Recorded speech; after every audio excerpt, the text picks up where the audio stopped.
और थोड़ा सा मैं आप लोगों को फट के कुछ सुनाना चाहती हूँ। मेरे पास देखिए क्या सुनाती हूँ। मैंने एक वसीयत ध्यान देंगे जरा। मैंने अपनी जिंदगी का वसीयत लिखा है। वसीयत में मैंने अपने पूरे होशो हवास में लिखा है। अपने पूरे होशो हवास में लिख रही हूँ आज मैं अपनी वसीयत। अपने पूरे होशो हवास में लिख रही हूँ आज मैं अपनी वसीयत। मेरे मरने के बाद खंगालना मेरा कमरा। मेरे मरने के बाद खंगालना मेरा कमरा। टटोलना हर एक चीज। पूरे घर में बिना ताले चाबी के मेरा सवाल वर्षों से बिकता पड़ा है।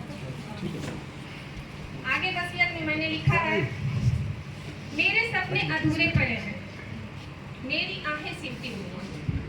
मेरे सपने अधूरे पड़े हैं, मेरी आंखें सिमटी हुई हैं। मेरा खाली गोद वीरान पड़ा है, अरमानों की धज्जियां उड़ी हुई। कोने कोने में सिसकियों की गूंज, घर के कोने कोने में सिसकियों की गूंज।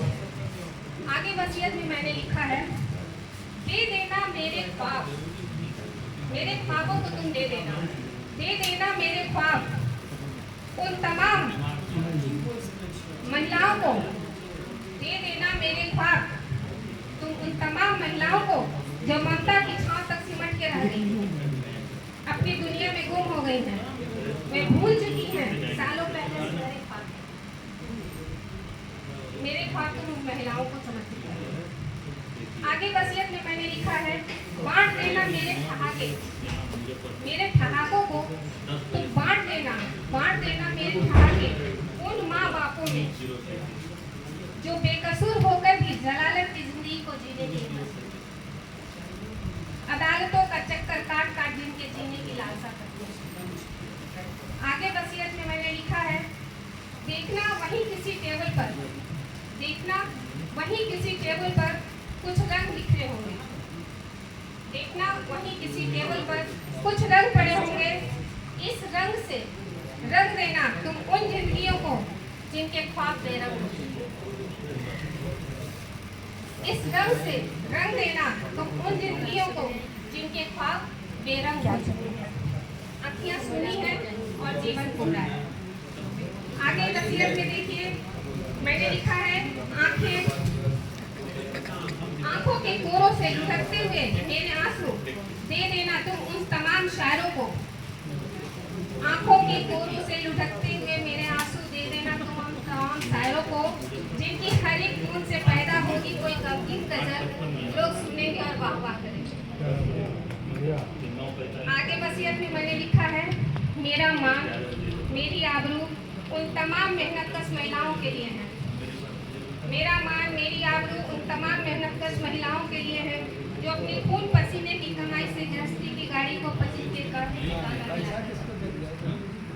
आगे वसीयत में मैंने लिखा है, दगा देने वालों का मुंह नोच सके, दगा देने वालों का मुंह नोच सके। मेरे आक्रोश का ऐसा एंटीबायोटिक इंजेक्शन लगा देना मेरे बेटों को।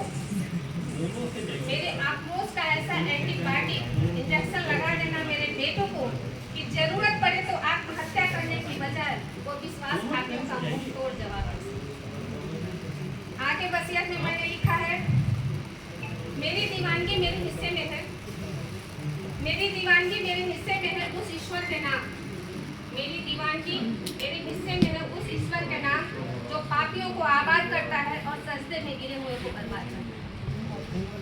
आगे वसीयत में मैंने लिखा है, बस बचा क्या, बस बाकी बची मेरी तड़प, बचा क्या मेरी तड़प, मेरा लालच, मेरा क्रोध।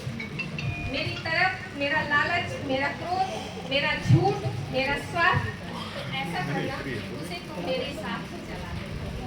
तो ऐसा करना सबको जितनी चीजें बच गई है सबको तुम मेरे साथ ही चला देना। धन्यवाद। मैं मंच का आभार नहीं प्रकट करना है क्योंकि खुल नहीं रहा था। मंच को बहुत बहुत नमस्कार। खासकर भावना जी को मैं हृदय से आभार प्रकट करती हूँ, उन्होंने मुझे यहाँ से आने दिया। धन्यवाद।